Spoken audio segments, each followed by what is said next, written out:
Wait a minute. Have you heard the whistler?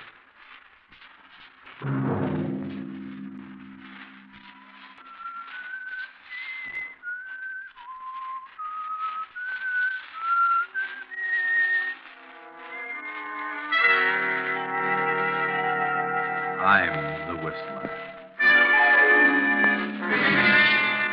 No. Don't come near me. I didn't plan to kill you, no. That was John Hendrix.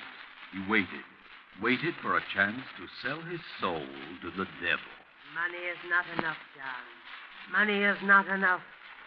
We want you, John.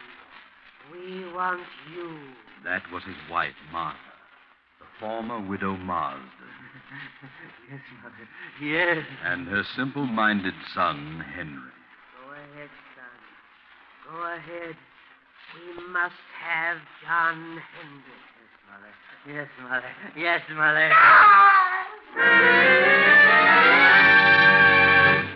Tonight, CBS presents a new mystery series, The Whistler.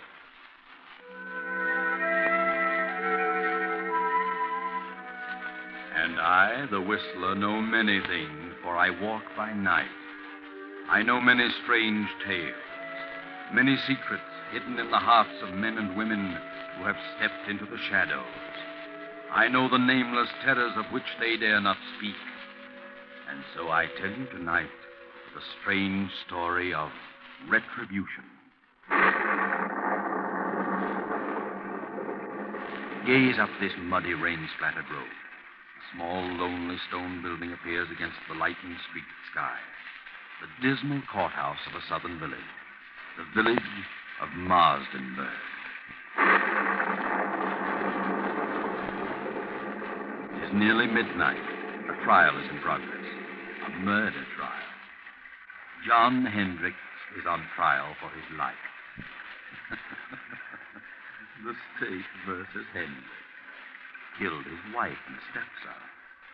He killed his wife and her simple-minded son, Henry, for the $10,000 in cash she kept in her big house on the outskirts of town. Open the door.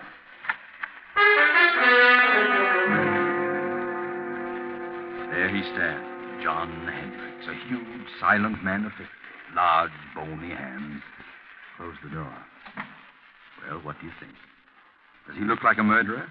The prosecutor is closing his argument. Ladies and gentlemen of the jury, it has been proven that Mrs. Hendrix had no current bank account. It has been proven that she did have a large sum of money which she kept on her estate. John Hendrix knew of this money and attempted to steal it, was caught in the act, and killed them both in order to cover up the theft. It was not a tramp who killed that old gray-haired lady and her simple son. There was only one intruder, one thief, one murderer. And there he sits, ladies and gentlemen. There he sits in all his guilt, a vicious killer, a murderer. There is only one decision for you to make. There is only one penalty that can erase from this countryside the stigma of this fiendish crime. One penalty for this axe murderer, John Hendrix. And that penalty is death. The state rests. Ladies and gentlemen of the jury, have you reached a verdict? Have you reached a verdict? Your Honor, we, the jury, due to lack of more complete evidence, find the defendant guilty of murder in the second degree.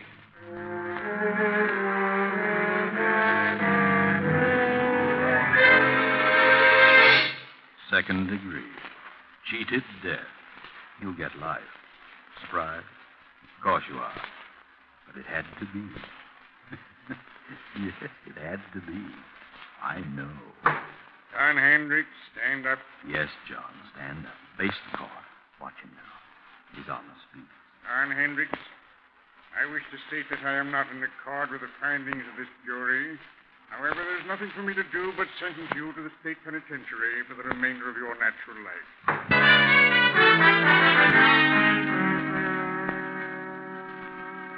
Know where you are now? Recognize that huge, sprawling stone structure with the high walls around it? State penitentiary. How much later? 10 years. John Hendrix is in there. He has a number now. It is 1013. Let's go through the gates. Up the steps. down the corridor. Here we are in cell block 2. Night again. It just turned in.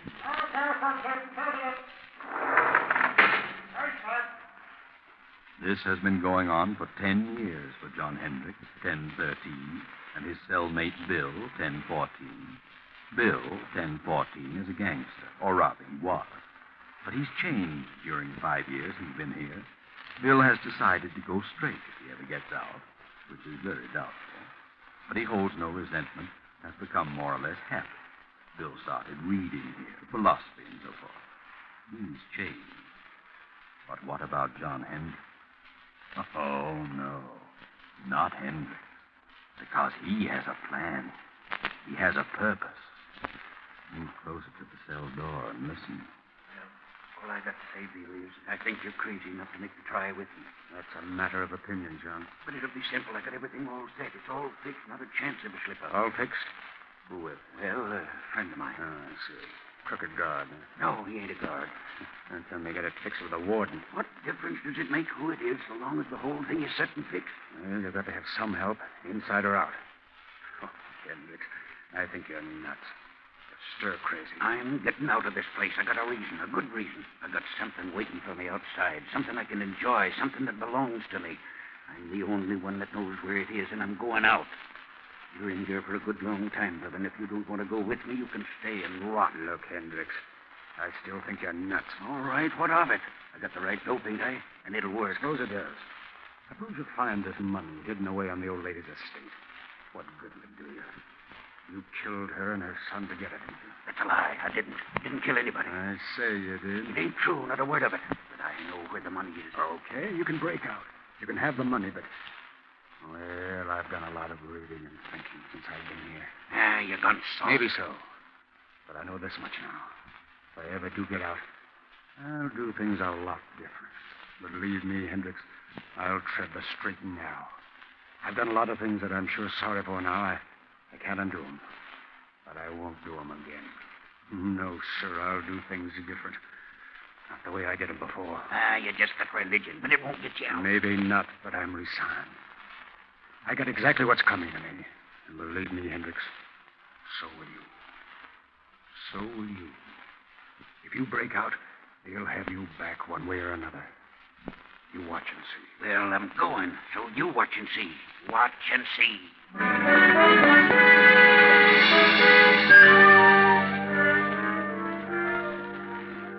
Now, another storm. Another night, a lonely country road, a car. We're in the south. That village we passed a few miles back, that silent, sleeping village, was Marsdenburg. Yes, Marsdenburg, remember? That small, lonely stone building was the courthouse. The courthouse where John Hendrix was tried and convicted. We're on the outskirts now, on a lonely road. A young man is driving the old car, and there's a girl beside him. Motor trouble? Well, there, just ahead, a light. Yes, it's a little crossroads store. Pull in. There's a light, but I don't see anybody. Oh, it's closed. We better drive on. I guess you're right. Good evening, folks. What's your trouble? We're having motor trouble. Oh, is it? What are you doing driving around on a night like this? On our way west. Mister, is there an inn or something around here where we can stay for the night? An inn? Yes, there's a place about 8 miles up the road. They'll probably put you up. There's a sign on the left-hand side of the road. Can't miss it. This road's pretty bad when it rains. Gotta be careful or you'll find yourself walking. Thanks. We'll try. Good night. Good luck, mister. You'll need the luck.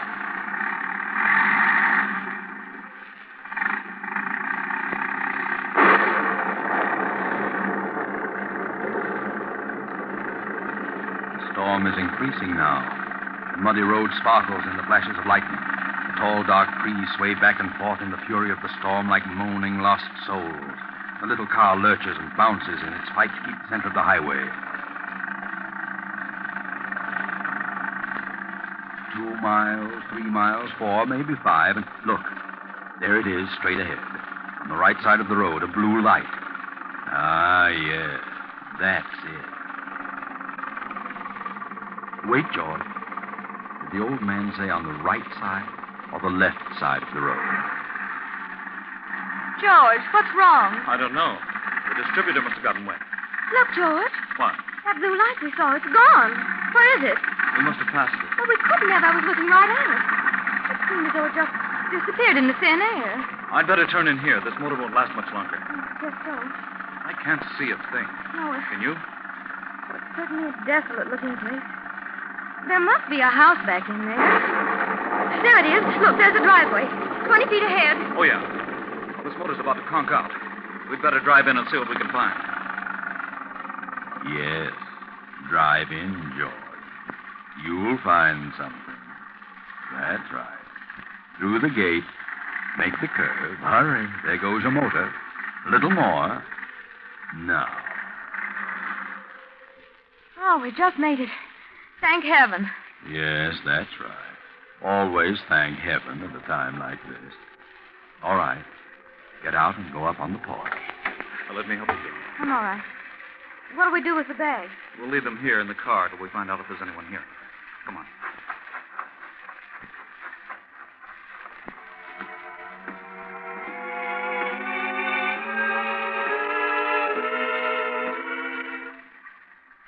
You see a bell?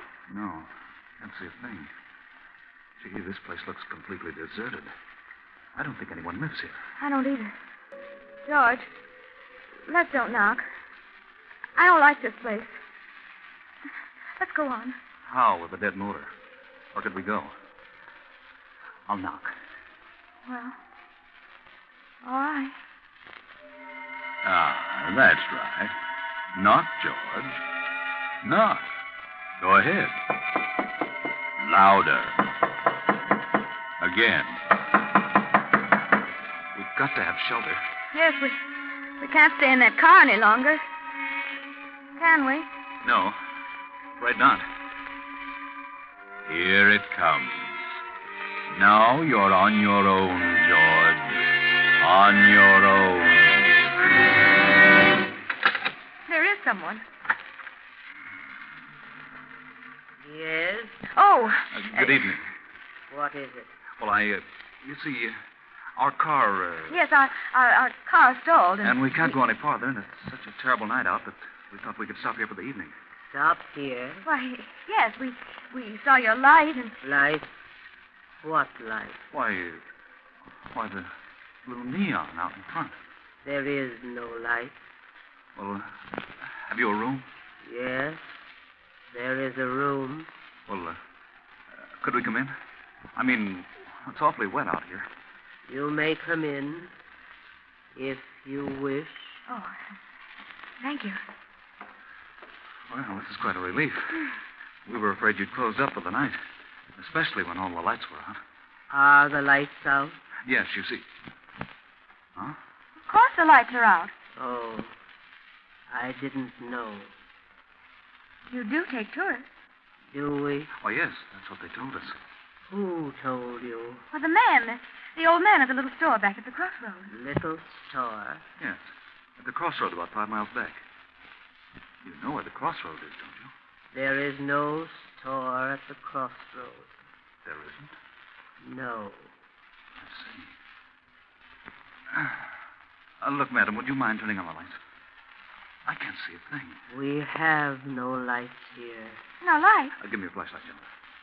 She means there's no electricity. No.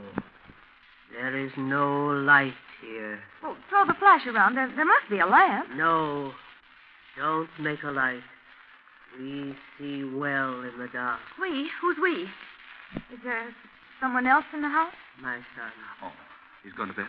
No. He is standing beside you. Beside who? You. Son. Yes, Mother? Oh! Gee, give me that flashlight. Got it. You got it. Oh, yeah. Gee whiz. How long have you been standing there, Bub? Since you came in. Is that so? Well, I didn't see you. You make a noise like a spook. Who are you? What is your name? George Kimball. This is my wife, Joan. We're on our way west with travelers. Travelers? So are we. What? Quiet, son. Quiet. No, let him talk. He's quiet enough.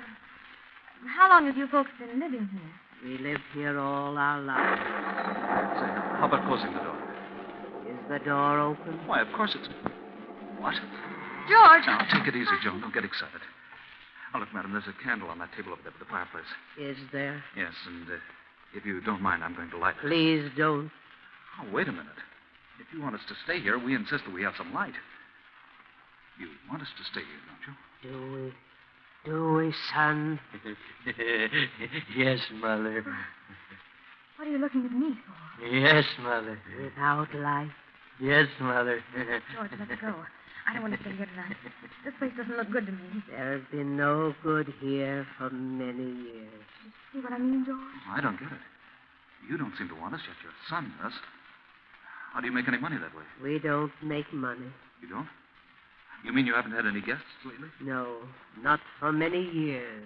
Well, you can't expect any if you act like this. But we do expect a guest. Don't we, son? Yes, Mother. Well, he certainly has a surprise coming. Yes, he has. How many rooms have you? There are many rooms, but only one. Only one?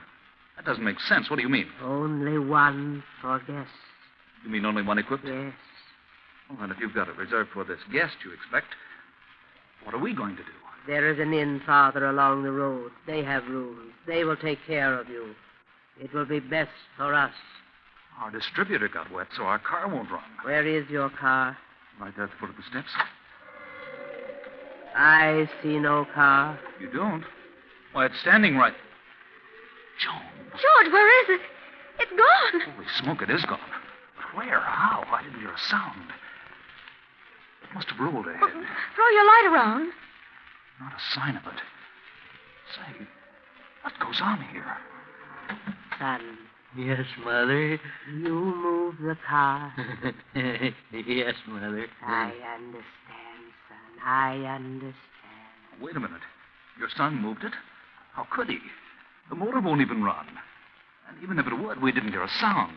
No sound. How did you move it? I don't know. Oh, that's a fine thing. Here we are in a place where they don't want us and no way of leaving. Well, you've got us on your hands now. You'll have to make the best of it. No, George, no. We'll leave. Nonsense. This is all silly. Come on, let's have some light and cut out the monkey business. Wait. Son, what have we decided? Yes, Mother. We decided yes. Very well, if you wish. If you wish, you may stay. Stay until... Until when? All night? Yes, Mother. If you wish. Oh, that's better. That's more like it. Now I'll light this candle. There we are. George, look. Well, look at the dust and the cobwebs. This place looks deserted, like an old cellar. Well, how about the room? Do we get it, or the guests are expecting it? There is another room that will do, perhaps. Well, could we see it? Yes. And by the way, how much do you charge? We charge nothing. You charge nothing. Nothing. Sounds silly, but it's right for us. We're running short anyway. Well, let's see the room. Very well. It is upstairs. After you, madam. No. You go first. Very well. Come on, Joe. Bring that other candle. Come, son. Follow me. Yes, Mother. I never saw so much dust. Well, they must like it. You know, nice clean dust. That room at the head of the stairs. Why, this room was well furnished. Is this the room reserved for your expected guest? No. But you said you had only one room furnished. Who sleeps here? I stay here now. I see. Or do I? It's a nice, soft bed. It was always comfortable. We'll leave you now. Come, son. We must leave them alone now. Yes, Mother. Leave them alone. Good night. Good night. You will lock your door? Oh, yes. We'll lock it. Goodbye. Say, did she say good night or goodbye? I don't know. I thought she said... She did say goodbye. Golly, what a screwy outfit. I wish we hadn't had car trouble. That's what we get for trying to drive in this storm. How much money have we left? Not much. Just enough to get to Los Angeles the way I figure. Once I get there, I know there'll be a job for me. We'll make it, don't worry. You'll see me in a nice job in Hollywood. I'm not worried about seeing you in Hollywood. No? No. I'm just worried about seeing you in the morning.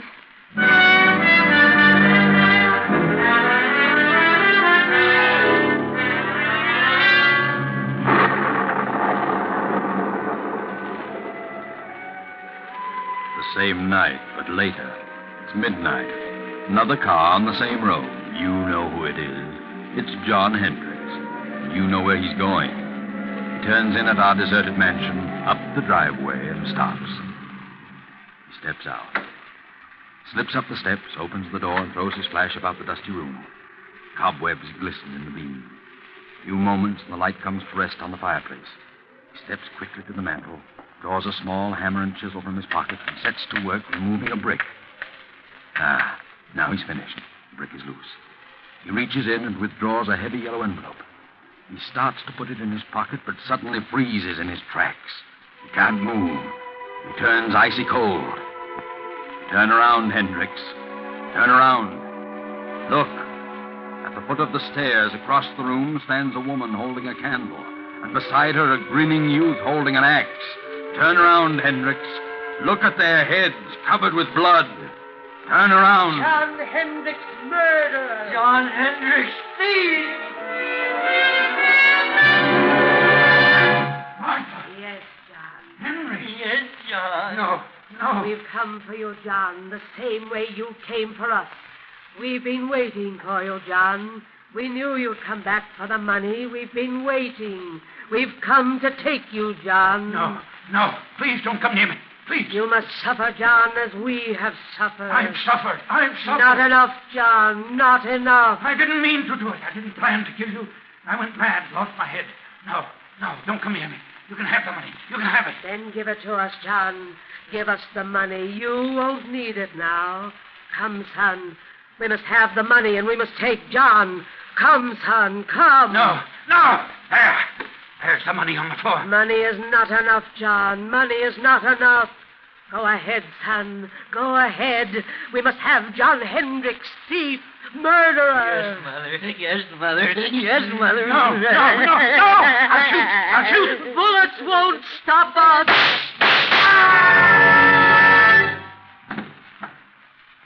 Good Lord, George.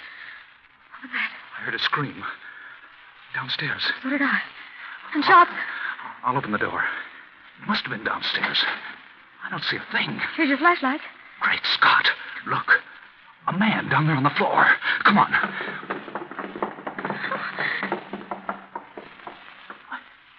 He's dead. Look at the gun. It's been fired. But I don't see a mark on him. Let's get out of here. I'll say, come on. No, you don't. Stand where you are. George! Cops. What's going on here? Hand over that gun. Thanks. What are you doing here? Why, we're stopping here. That is, we're just leaving. I can see that. Know this man on the floor? Know him? Yes. Joan, what's the matter with you? No, we don't. Take We a don't look know at him, him. Frank. Yes, sir. What are you two doing here? Why, we're guests. Yes, we're both guests. Guests? Who's guests? Why, guests, lodgers, tourists, guests of the old lady. What old lady? The old lady that lives here. The old lady and her son. You'll have to cook up a better one than that. What do you mean? Drive here? Where's your car? The son took it. Son, old lady, what are you talking about? They live here. They said they owned this place. We had motor trouble, and they put us up for the night. What about him, Frank? Well, he isn't dead, breathing. Looks like he had a stroke or something. It's him, all right. John Hendrix. Take a look around. See if there's anyone else here. Yes, sir. What's your name? George Kimball. This is my wife. We're on our way to California. Do you know who this man is? Certainly. We've been on his trail. He's an escaped convict. This your gun? No, sir. Did he shoot at you? No, sir. You shoot at him? This gun's been fired, and we heard shots as we turned in the driveway. Not a sight of anyone, sir. Nothing but dust and cobwebs. Look, Campbell, you said there was an old lady and her son here. Sure. They were here all evening. They're not here now. Well, they let us in and showed us to our room. They certainly were here. What did the old lady look like? Well, she had gray hair, wore a house dress and an apron. What did the boy look like? He was a big kid, about 20. Had a round, rosy face, and I think... Well, in fact, I know he was kind of simple-minded. He had a strange laugh, and he had red hair. Well, I'll be darned. What do you think of that, Frank? Golly, gives me the creeps. Why so? Do you know who you've just described? No? The old lady and her son who used to live here. Used to live here? Yeah. They were murdered here 10 years ago. What? Murdered? Sure. This man on the floor was her husband, the boy's stepfather. He was tried for killing them with an axe and stealing her money and bonds. He got off at second degree because of lack of evidence. He escaped a week ago and headed this way. We've been on his trail ever since he entered this county. So you see, Kimball, if there was anybody else here tonight, it must have been a figment of your imagination. This house has been deserted for 10 years. Oh, George. Good Lord. Look, Sergeant. Found this envelope on the back doorstep. It's the money. Well, what do you know? The money and the bonds. Old Martha Hendrix money. That's why Hendrix came here. But where did they go? The old lady? No place. Because they weren't here, Kimball. Well, better get them out of here and back to headquarters. Oh, wait a minute. Don't leave us. We won't. You're coming along, too. Why? We need you for a day or two. All right, let's get going, Frank. Come on. But where did they go? We saw them. I know they were here. Well, you certainly described them to a T, but don't worry too much about it, you know. Things like this can drive you nuts. You know what I mean? Things like this sometimes just happen. You know what I mean? No. Well, oh, come on. Let's go before I get the heebie-jeebies. What did he say? Things like this just sometimes happen? Just happen? Well, sometimes they do and can't be explained. But not this time. Oh, no, not this time. This can be explained. Remember John Hendrix' cellmate Bill? Bill, number 1014? He can explain. He knows all about it because he planned it. Bill wanted the money. He'd learned all the dope from Hendrix. He sent his pals, the phony spooks, made up like the old lady and her son, to grab the money when Hendrix recovered it. Too bad they dropped it in their hurry to get away. Bill didn't want to hurt John. He wanted to scare him out of it. Remember? Bill, 1014, had changed. He said he'd never do things the way he'd done them before. And he didn't. Bill meant what he said. Good night.